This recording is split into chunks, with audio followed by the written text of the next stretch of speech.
It's your boy Coda, and it's another day of live streaming daily. To blow up another day of live streaming daily too.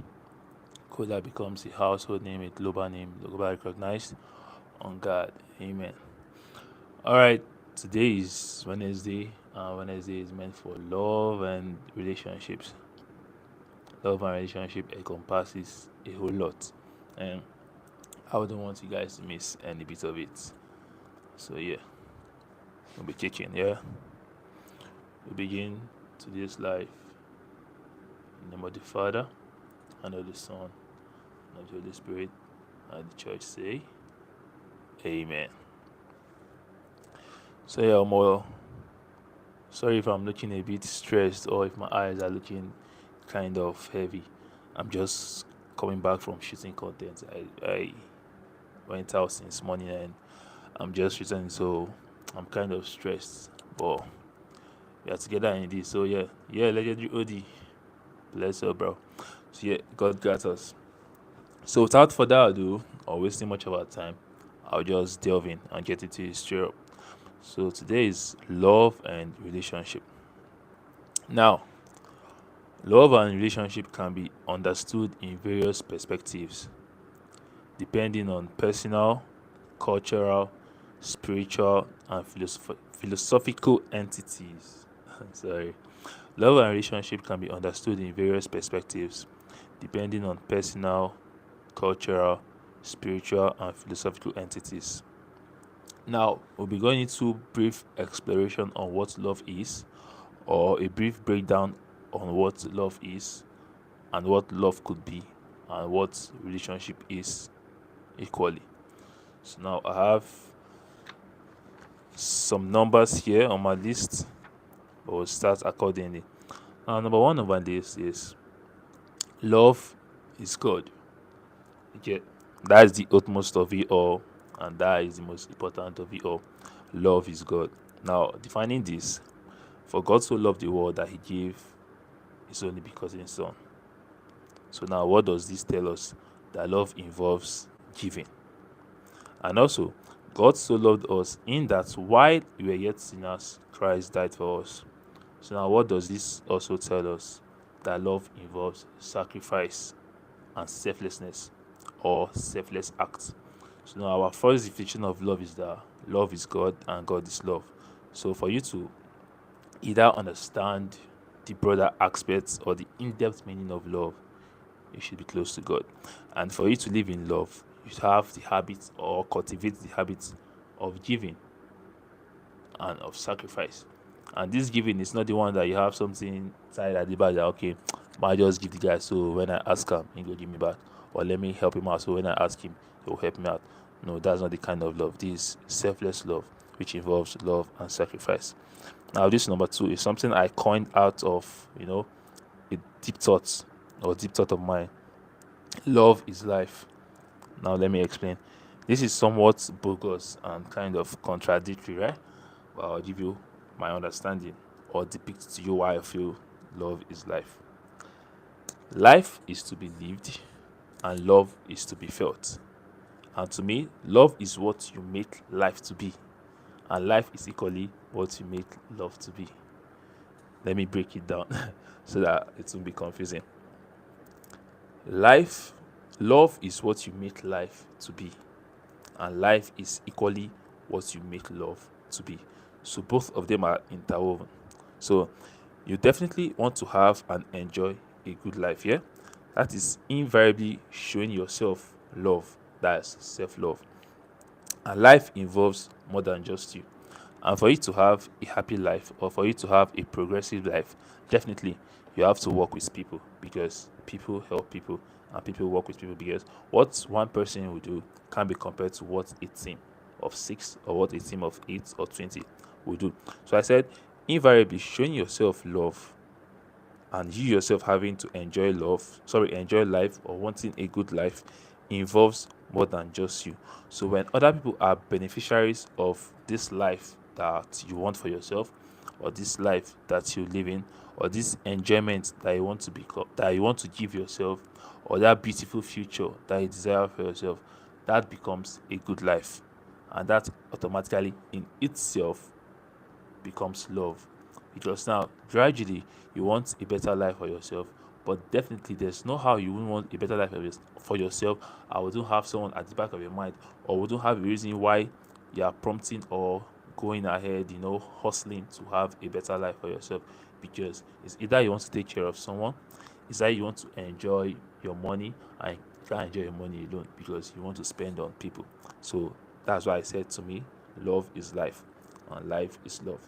That's our number two definition. Number three, it's a strong feeling of affection, attachment, or devotion.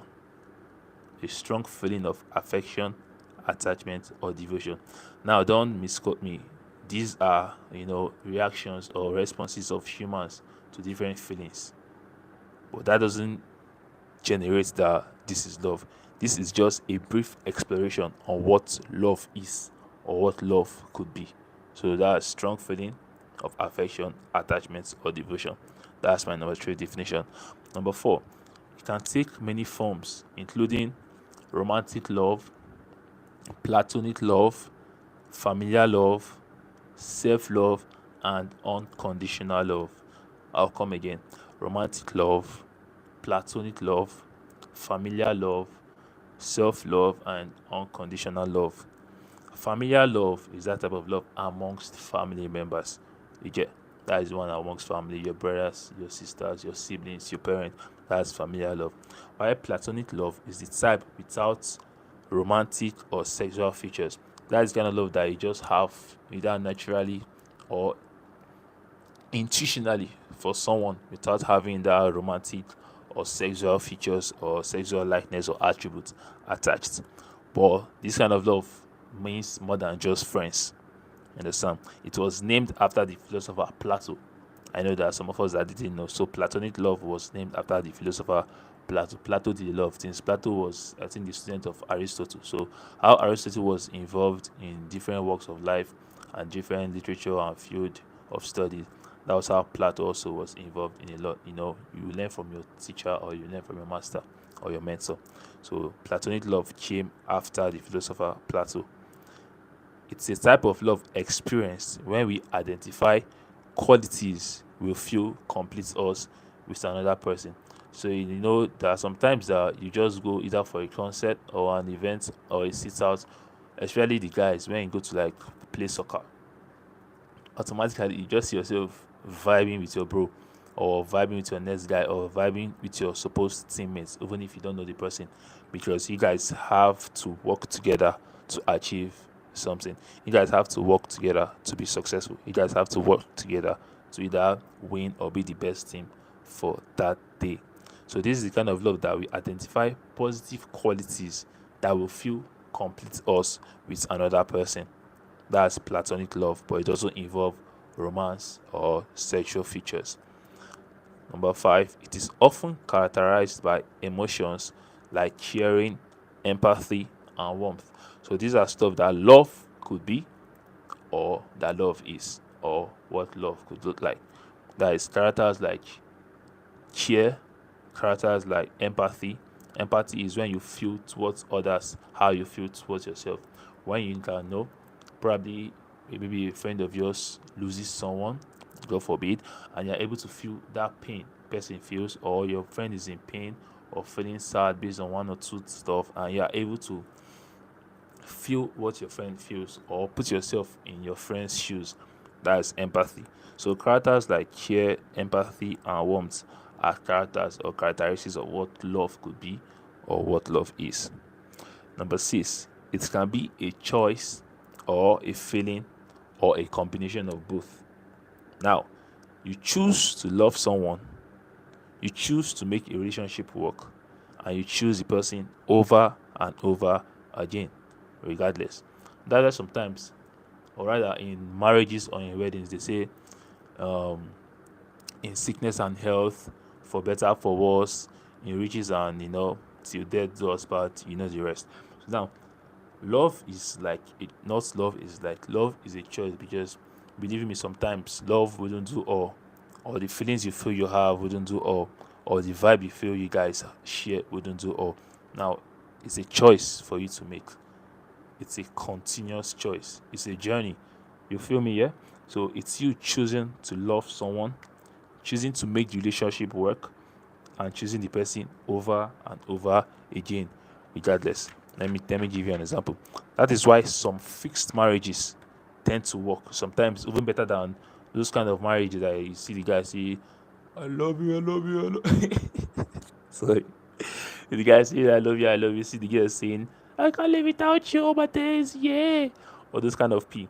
Some fixed marriages tend to work better. Do you know why? Because it's like a business and it's like a partnership. So now, either for the good of the family or for the good of generational wealth, that is the monarchical system of governments. They have most of their marriages are fixed. Most of the guys or most of the ladies, the parents chose their partner for them, and you end up seeing their relationship work because they chose to be together. They chose to stay together so that this family wealth or this family bond or this family partnership can work. So now it's beyond their selfish interest. So either either it's what they want or what they don't want. They just automatically and naturally become selfless. So that's why fixed marriages sometimes work better because love is a choice. You are choosing. Like I said, is that because of a business, power, or family bond? And this choice alone kills anything self. And such relationship tends to stand test of time. So from me to you, if you want to have a successful relationship, you want to have a beautiful relationship, you want to have a beautiful marriage, you want to have a blissful marriage, one thing you and your partner should learn is choice. What do I mean? Choosing yourselves over and over and over and over again, regardless. Because believe in me, there are people that definitely will be prettier than your your wife, or be prettier than your husband, or be prettier than your guy, or be prettier than your girl, or have more stuff or more traits or more skills than your better half or your partner has. But now you choosing your partner over anything, regardless, makes that relationship work. So that's why sometimes relationship as a partnership works better. Now, I'll give you some brief exploration of relationship, of brief breakdown of relationship. One, it's a connection or bond between two or more individuals. Please, if you are active, I would love you to like and share the link of this video so other persons can be on live, and also you can all learn together also. So as I was saying, I said it's a connection or bond between two or more individuals.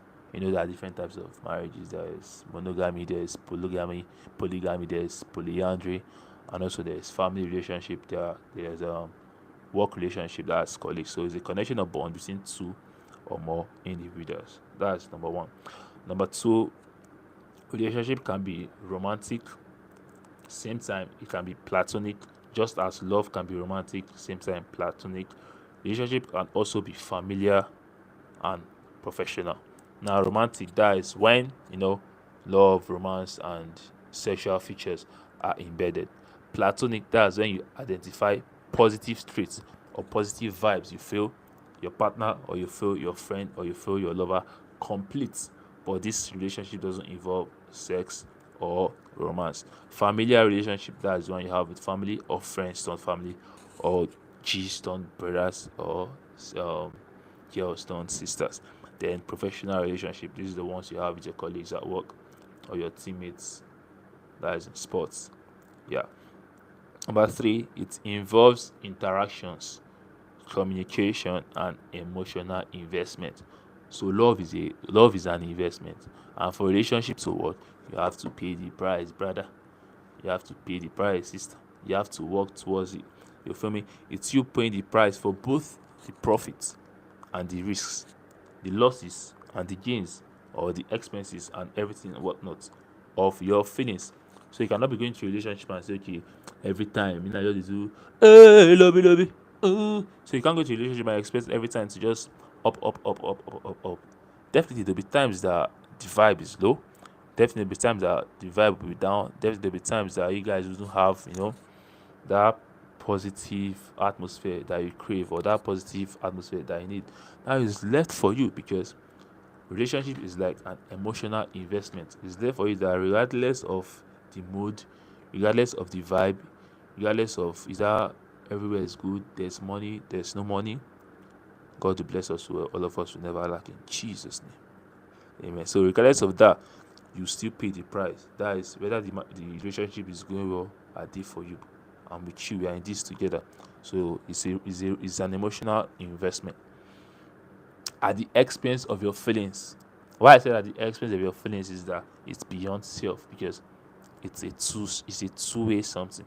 It's a partnership. It's a me and you thing. It's a you and I thing. It's a we thing. It's an us thing. You get? So it's at the expense of your feelings.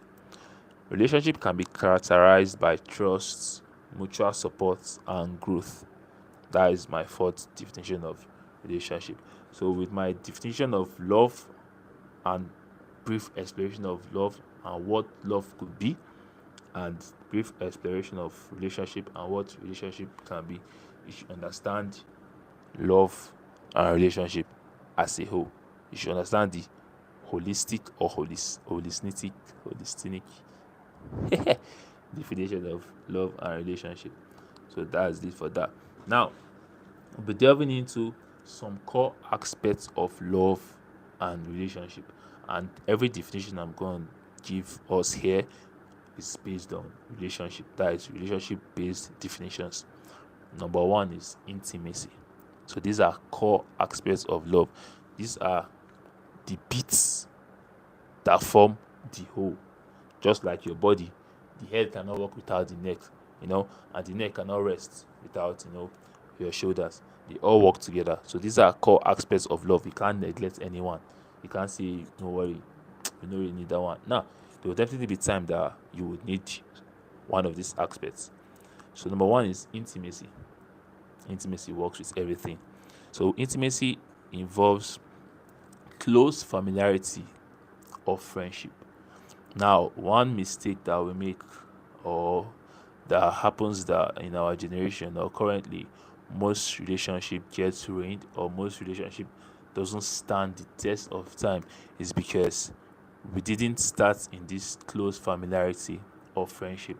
You have the best of relationship, you have the best of love life, you have the best of synergy with your partner when there's a close familiarity and a close friendship with your partner. When your partner is not just your partner in quotes, or not just your spouse, or not just your girl, but your friend, your confidant, your no matter what, I know say she did for me. No matter what, I know say he did for me. I did for her. So you should build that friendship. You should know your partner to the level of friendship, because sometimes some friendships are stronger than relationship. What I mean by relationships now is romantic relationship. Some friendships are stronger than romantic relationship, because you see, if you have a bond with your friend, no matter the test of time, no matter the age, or sorry, the year scap you guys give yourselves, once you guys just link up, it's like you guys never stopped, or the friendship never stopped, or the distance was never there. So you should build close familiarity and friendship with your spouse or with your partner, and this can be a reason for a better relationship. So intimacy can be built over time through self-disclosure, responsive communication, and physical touch. I come again. Through self-disclosure, responsive communication, and physical touch. Intimacy is important because it helps in fostering a safe environment, understanding, and comfort. It forms a basis for communication and connection. Now, when your partner is your friend, when you are familiar with your partner, definitely when you are joking, he or she knows. When you are being sarcastic, he or she knows. When you are angry, he or she knows. When you are pissed, he or she knows. Because why? You have fostered a safe environment that you guys now understand yourselves. And it's only in a safe environment that intimacy can, be successful, or intimacy can be done beautifully, or intimacy can be expressed. So fostering a safe environment helps for understanding and comfort, and it forms a basis for communication and connection. This is one of the core aspects of love and relationship. Number two, communication. Communication is the most vital part of any relationship. Okay. Creating the atmosphere for sharing of thoughts amongst partners, their feelings and needs, and in turn, building a strong connection.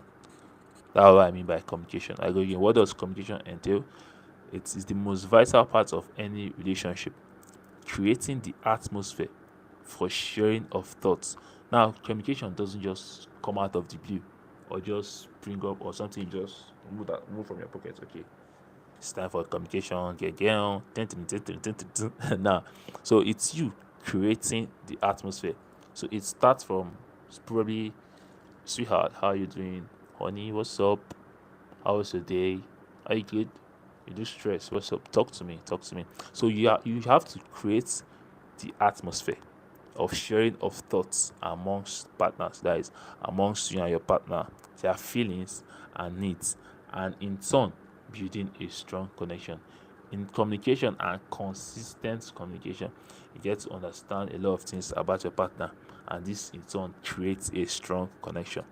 Now, no matter the form of communication, either verbal, non-verbal, written, sign language, or body language, as far it is effective. As far it is effective, it helps vulnerability and trust, and can also boost intimacy and relationship satisfaction. I get currently or in our generation, most of the times we are scared of being vulnerable because we don't want to lose our relationship, or we do want our partner or better half or that person we love or we feel we love and care about to know about us, or to realize that okay, yeah, he really like me, she really likes me, he really loves me, I really love her. But for a relationship to work, believe me brother, believe me sister, you have to be vulnerable. You get, there's no pride in relationship. Remove anything like pride, like take it off. There's no pride in relationship. There's no self in relationship. So you have to be vulnerable. That's when trust can come in. You get, so communication helps in building vulnerability and trust, and this can in turn boost intimacy and relationship satisfaction. Now let me give you an example of our parents. If you grew in an African home, but I don't think this is just Africa. This is beyond Africa. Every mother has it. Every father has it. When visitors come to our house, and probably your parents want you to leave the sitting room when you are watching cartoon, because you know it's that time that either they are showing your best cartoon or you are showing your best show, or Nickelodeon is doing something that, oh my days, mommy, I don't want to go. Your parents don't need to say anything. Sometimes it's that kind of eye that they will look you know that at that point you guys boss up, you guys leave the sitting room ASAP. You get, or sometimes you visit either your neighbors or one of your parents' friends, and they serve you rice and stew. Then devil now to punish you. It's now on a Sunday when you go to church with your parents and you guys stay like 6 hours in church. You have not eaten. You now visited your neighbor or your mom's or your dad's friend. They now serve you rice and 3 chicken. And then your house, probably you guys eat only 2 or 1 or meat. Bro, at that time, see, you will be reckless, you will be careless if you don't hold yourself. Then say voice tease, voice composure, you dey whine. Then if you don't hold yourself, bro, you will lose guard, because your parents would have definitely told you, if you go to this place, don't eat. When you're outside, don't eat. But you are hungry. What are you gonna do? So at that point, you see that if you adventure jam like eyes with your parents, eye contact, especially your mom or more, the kind of eyes she will look at you, you be the one to tell the auntie, auntie, don't worry, I'm not hungry, my belly is full, or you say I'm fasting. You just come up with something. So that's sign language. So if you can build up this communication in your relationship, having vulnerability and trust to boost intimacy and satisfaction in a relationship. That is it for number 2, communication. Number 3 is trust. Now, this entails a feeling of security and loyalty with a partner. Now I'll come again. security in capital letter, loyalty in capital letter with a partner. This is one of the vital foundations for a healthy, positive, and strong relationship. Now, you see this word again, vulnerability, it comes again. It allows vulnerability and openness without having to be defensive or negligible. Believe you me, for you to have a successful relationship, there has to be trust. And what is trust? The feeling of security and loyalty. I'll explain further. Trust, because sometimes we feel we have trust, or sometimes we feel we have self odeshi. When you are tested, when you jam, you are in a situation where you have to show whether you really, if you're really loyal to your spouse or loyal to your partner. That's when you know if trust is really beans or trust is choice. But it's not an easy thing. But it can be learnt and it can be developed.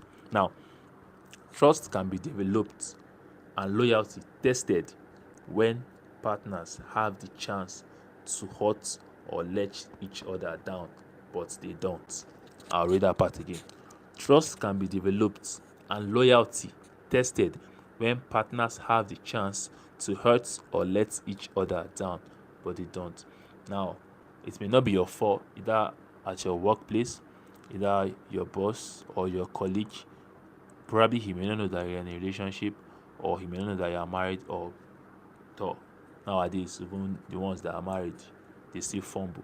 Now, you are married or you are in a relationship, and your colleague comes or your boss comes or your friend comes and tries to flirt with you. Now, in these situations, now that's when you know if you are either trustworthy in a relationship or loyal to your partner. So it's this trust and loyalty can be tested or trust developed when you are in a situation to hurt or let each other down, but they don't. Why most times people cheat in relationship, or why most times people fumble in relationship, is because they don't see what they are about doing or the situation they are in as one that would hurt or let their partner down. Now, when you carry your relationship on your head, because believe me, you have to, you get, it's not just you. Relationship is not choice. Forget all these things you see in social media or we see lately.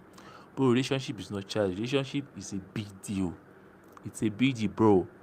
So when you are in a space, when you are in a situation to hurt, that word hurt or let your partner down, when you see cheating as letting your partner down and also letting yourself down, because relationship is a two-way thing. It's two people coming together to form one bond. So when you see it like that, to be harder for you to want to let your partner down, and to be harder for you to want to let yourself down or hurt your partner. So when you can go through all this, that's when you can say, I'm loyal.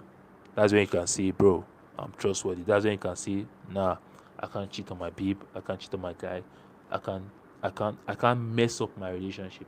When you see a relationship as a jewel, as a diamond, as something to be cherished, if you don't see your relationship like that, to be easier to fumble. But when you see your relationship as something to be cherished, bro, to be harder, and that's when you can develop trust and loyalty. Number 4 aspect of relationship is vulnerability. This vulnerability is almost in every aspect. Now, what is vulnerability?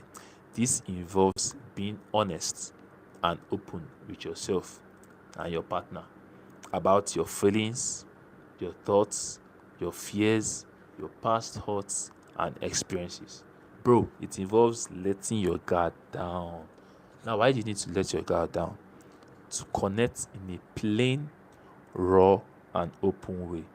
You feel me? You can't say you have connection with your partner. Earlier on Monday, we treated a question about a potential partner.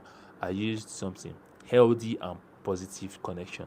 So you can't say you have a healthy and positive connection with your partner when you're not ready to let your guard down. Bruh, you must let your guard down. Sis, you must let your guard down. Forget what you are or what you wear before that relationship. When it comes to relationship, it's a new journey, and this journey doesn't just involve you. It involves you and your partner. It involves you and your spouse. It's a two-way thing. It's a two-way thing. I think it was Ajibos that song, right? So yeah, it's a two-way thing, and you have to let your guard down and connect in a plain, raw, and open way. Vulnerability in a relationship can be a drive and a strength that helps you grow as a person and build stronger bonds with others or your partners.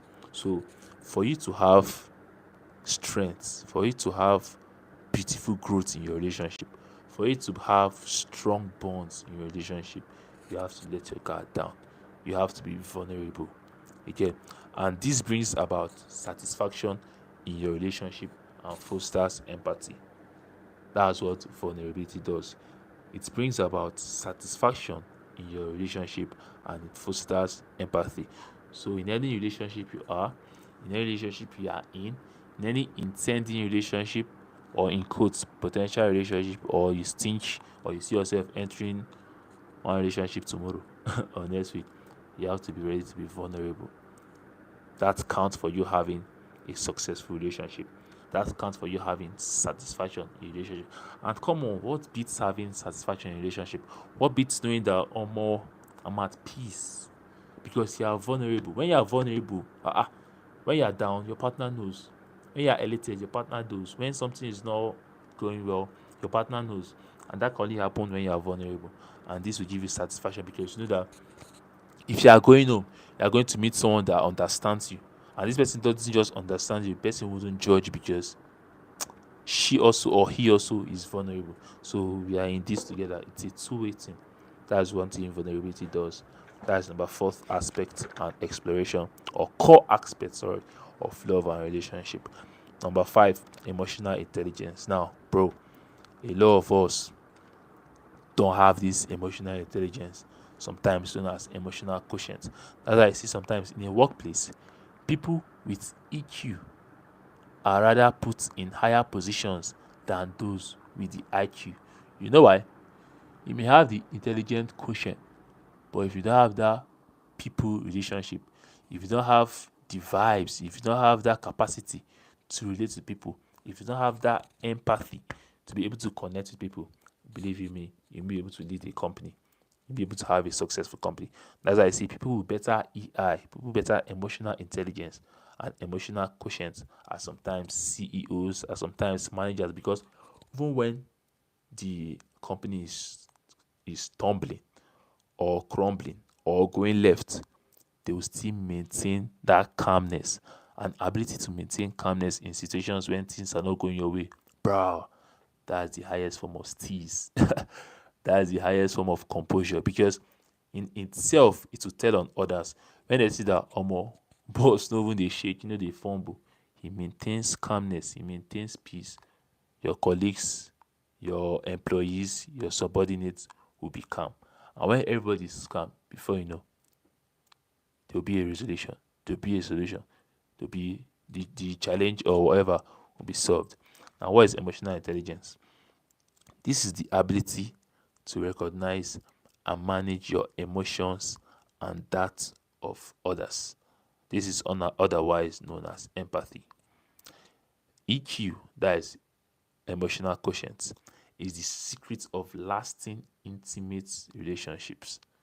Now, if you remember what I said about intimacy, that is close familiarity or friendship with your partner. Now, this EQ is the secret of lasting intimate relationship, as it helps to make us extremely aware of the changes, either big or small, that are constantly occurring in ourselves and others. That's why I see that in some relationships, some people will tell you that for remembering the little details, the little things, will tell you, bro, it's the little things that count. When you're able to remember the little details of your partner or the little things about them, it just gives them joy.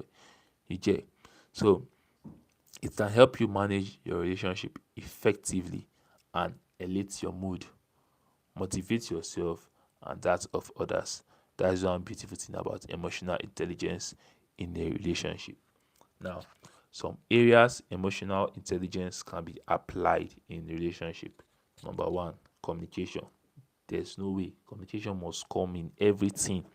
When it involves love and relationship, communication is like the barber You see communication, you see vulnerability, you see intimacy. All of them they gather there. So communication is number one. I mentioned communication earlier, but I'll go again. It's being able, now this is communication regarding to emotional intelligence. This is being able to express yourself clearly and distinct, and equally listen attentively to others. This listen in capital letters. Sometimes when our partners are narrating their day to us or giving us something about them or telling us how they're feeling, most of us just hear to reply. Instead of hearing to reply, listen to understand. That is the part of communication in emotional intelligence. Listen attentively. So when your partner is done sharing with you, you just don't say anything. Let it be like, okay, I've listened to understand. Then you can give her or you can give him the answer and the assurance he or she needs. It involves being aware of your own emotions and needs and being open to understanding your partner's perspective. Now, in a relationship, when you and your partner argue, or when you and your spouse argue, bruh, there's no right or wrong. Remember that, don't worry, I've won. I am right, you are wrong. Take it out. It ruins relationship. Now, in communication in emotional intelligence, is you open to understanding your partner's perspective. That is, even when you feel your partner is wrong, you end up saying, okay, yeah, I see where you're coming from, I understand you. And that's okay. Bro, even if she is wrong, even if he is wrong, once you say that, they'll feel one kind of satisfaction that, okay, yeah, I know I'm wrong, but he sees some sense in what I'm saying. He knows I'm wrong, but she sees some sense in what I say, because in every nonsense there's a sense. That's why in the spelling of nonsense there's this sense, or pronunciation of nonsense there's this sense. You get, that's communication. Number two is empathy. Empathy again, being able to understand the feeling of others. This is in emotional intelligence. That can create a sense of support. So you have to understand the feelings of others. You have to understand the feelings and how people react to what you do. That can create a sense of support. That is empathy in emotional intelligence, and emotional intelligence as a core aspect of love and relationship. Number three is respecting boundaries. Bruh. In relationship, yes, there are boundaries. Now, you see sometimes couples argue, or people in relationship argue that, why would you go through my phone? How would I drop my phone? You go through my phone. Ebele, ebele, ebele, ebele, blue. Ebele, ebele, bala, bala, bala, blue. Why do you do this? Oh, yeah. Bruh, there are boundaries in relationship. But now let me explain. Being aware of your own limits and the limits of others. Now, you as a person, you should know there are some things that are beyond your rules of life. There are some things that are beyond your principles. There are some things that are beyond your guidelines for living. So why, that are beyond yours? Why would you want to impose that on another, even if the person is your partner or your spouse? Instead, set respective boundaries and fundamental boundaries. You know, setting and respecting boundaries are very fundamental. Now, there's a limit to what your partner doesn't like. There's a limit to what you will do and your partner will react. There's a limit to how you would like do something, probably stay out late when it's not nice and you want your partner to be cool with it. Nah, bro, you're not living alone, you're not single, you're in a relationship. So you should know there's some limits to some things. There's some limits to how you play with other people. There's some limits to how you play with the other sex. Because, bro, in a relationship, when your partner loves you, when your partner is intimate with you, automatically it brings about jealousy. And now, jealousy is not a bad thing. Don't get it wrong. Jealousy in a relationship is not a bad thing. Why? It shows a healthy relationship. It shows that, okay, yeah, my partner sees me. It shows that, my partner wants me. My partner too like me. My partner carry me for head. So jealousy, it's healthy. But now when it goes beyond jealousy, it becomes obsession. Now, it's the obsession that is a bad thing. This obsession, when Your partner is not around. You have carried your phone. Oh boy, where are you? Where are you? This, where is this? Uh, uh, you know, So when jealousy goes beyond jealousy and graduates to obsession, that's when it becomes a bad thing. But jealousy in a relationship is a sign of a healthy relationship. But as a partner or as someone in a relationship, don't continually give your partner a reason to be jealous. Don't continually give your partner a reason to have a thought of you are doing too much or this or that. Nah, that's where boundaries comes in. Respecting boundaries. Know when you done too much for the things you do outside. You just stand. And even the things you do inside. There's how you joke with your partner that is to pass joke. You get. There's how you maybe joking with her, she's smiling, maybe just pulling her legs, and you don't stretch, don't overstretch things. You understand? Don't overstretch things because you're a comedian. You now carry your comedy inside your house, inside your matrimonial home, or inside a relationship. You can't stroke your wife. You can't give your wife bad biz, and she's laughing. This is that. It's calm. Sometimes they love goofy. Sometimes they love fun, but don't overstretch it. Respect boundaries. So that's that for respecting boundaries. Number four is self-regulation. This involves expressing your emotions appropriately, waiting for the right time and the right place. Now, in all my topics that I'll be talking about in this live stream, love and relationships is like my go-to, bro. I really love it because by God grace, I know a lot about love and relationship. So now, self-regulation, it involves expressing your emotions appropriately. You know, waiting for the right time and the right place. And sometimes that you see yourself, you're outside with your partner or you're outside with your spouse, and you notice that he or she messes up, bro. You're outside. Don't ever see. Don't ever reprimand your partner in public. It's not healthy. It is not healthy at all. You may even brush the person's self-esteem, you know, and that is not nice. So self and sometimes when you guys are arguing and probably you know he or she is right, know the right time to react. Know the right time to say, honey, see you. I know what you said is right and I was wrong. I'm sorry. Don't just when he says don't do this, you just say, why do you tell me not to do this? Why is this? Why uh. So know the right time and appropriate time and right place to express your emotions. That is self-regulation, and this is a core aspect of love and relationship. Our number fifth aspect is taking responsibility. Don't you know that your relationship is a responsibility? You did why? It's a responsibility. How you have works and obligations, your relationship itself is a responsibility. Now, what do I mean by that?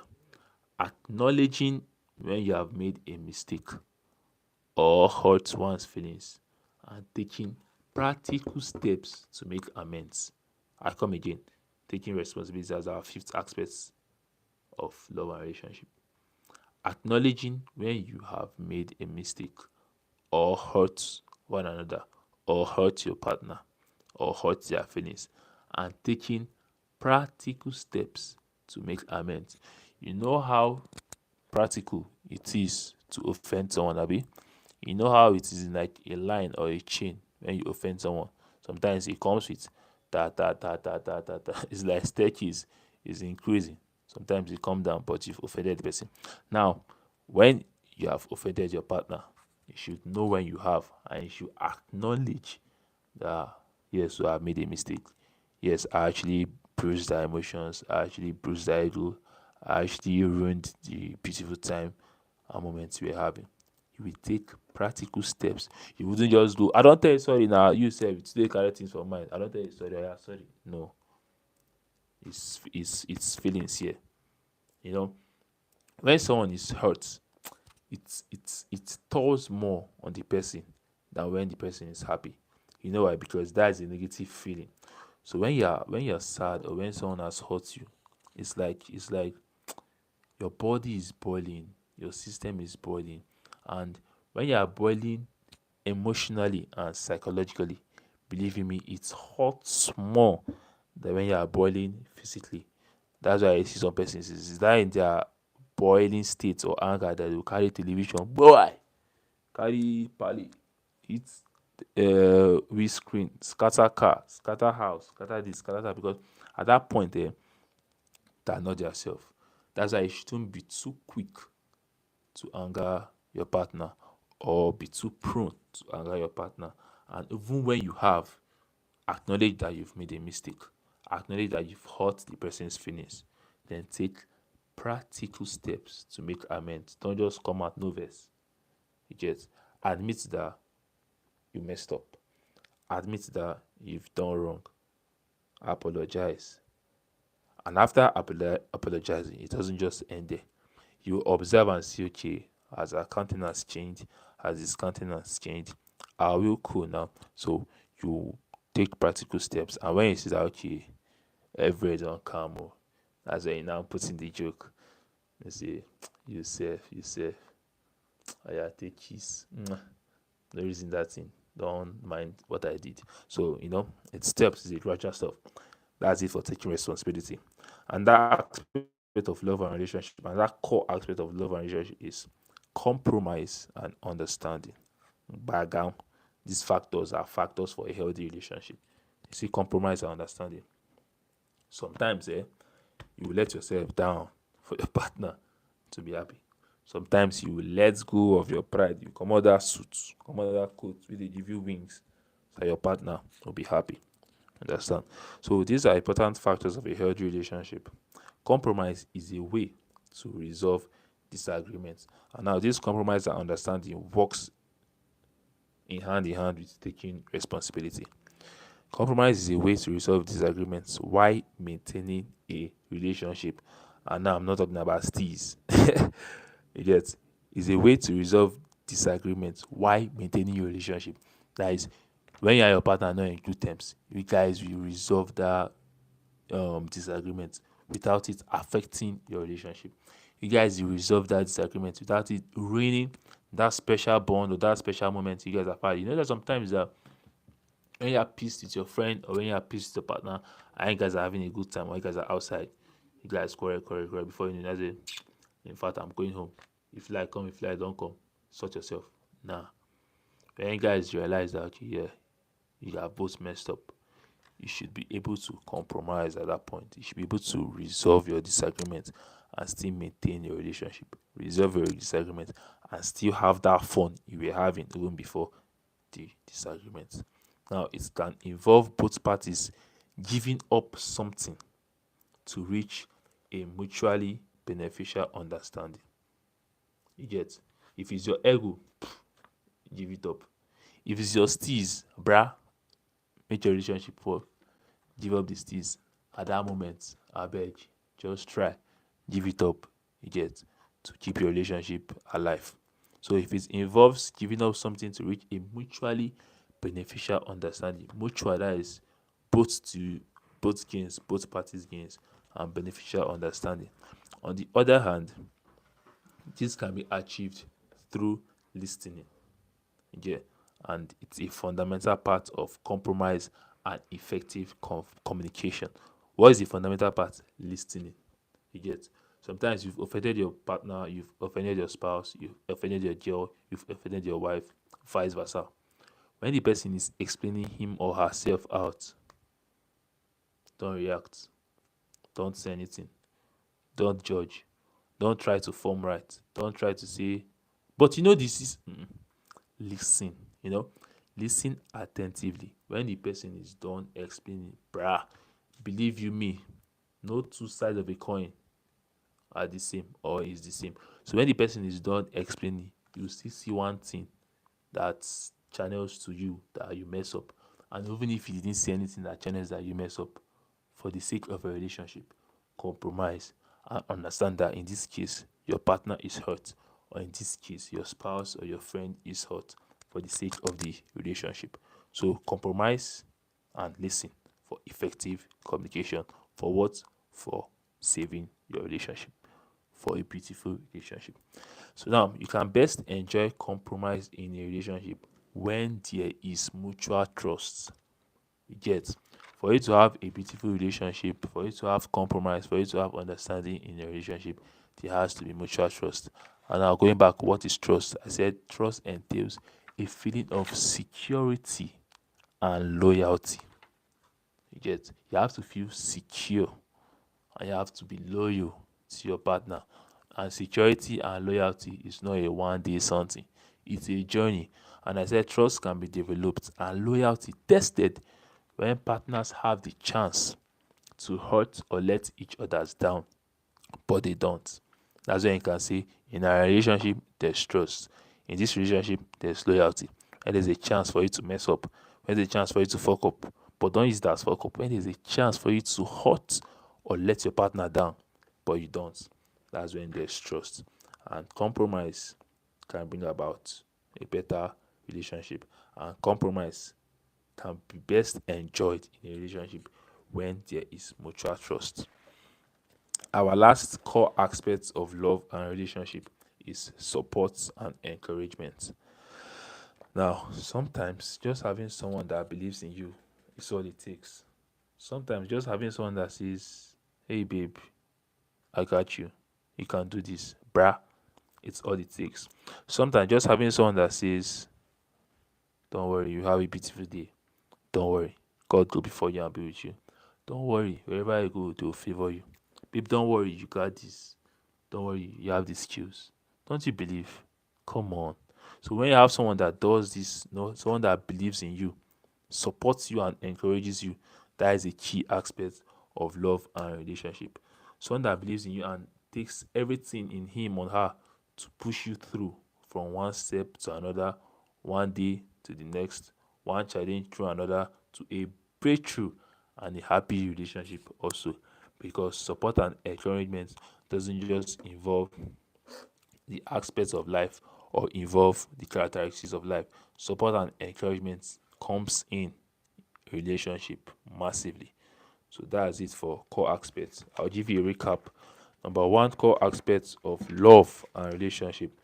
These things cannot be let go. These things can never be neglected if you want to have a successful relationship.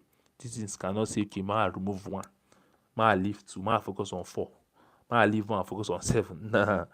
For you to have a successful relationship, a beautiful relationship, these core aspects, you have to have them.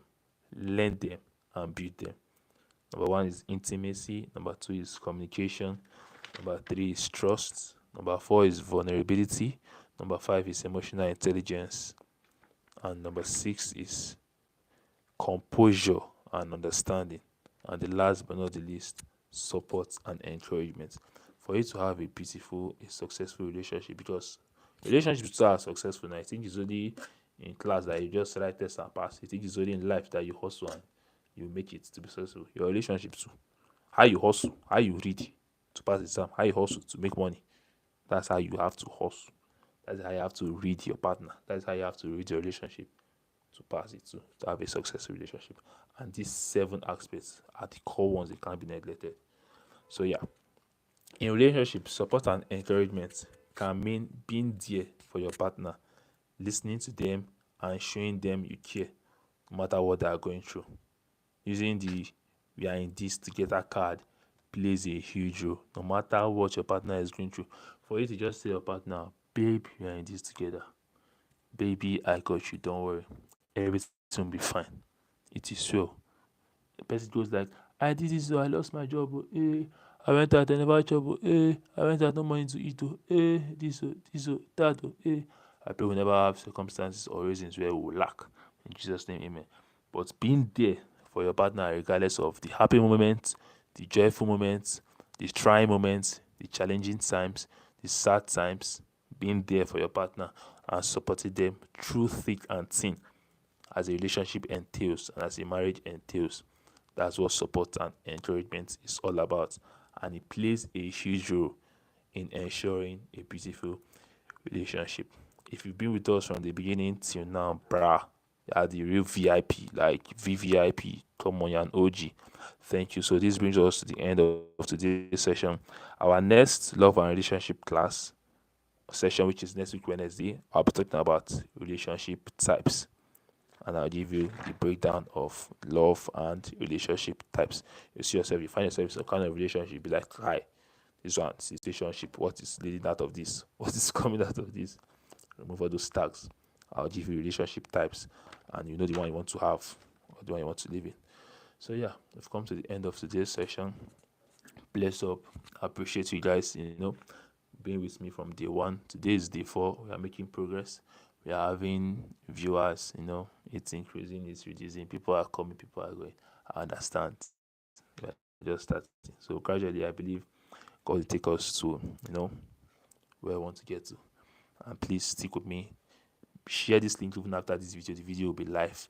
Share to your friends, share to your Instagram stories, Facebook stories, WhatsApp statuses, so that your friends can see. And you also come and work, because we treated a lot about love and relationship and the core aspect of love and relationship.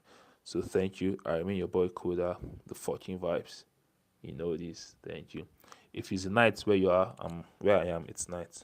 Have a good night. If it's morning, have a good morning. Have a blessed day and a productive day. If it's afternoon, have a calm afternoon, and do well to not stress yourself and have a good rest. I love you. You can say back. Yeah, thank you. So bless up. Peace out. It's your boy Koda. One love. See you same time tomorrow, 8 p.m. We'll be talking about family. Please endeavor to share the link. And may God bless you. Peace out. One love, legendary OG. God bless you.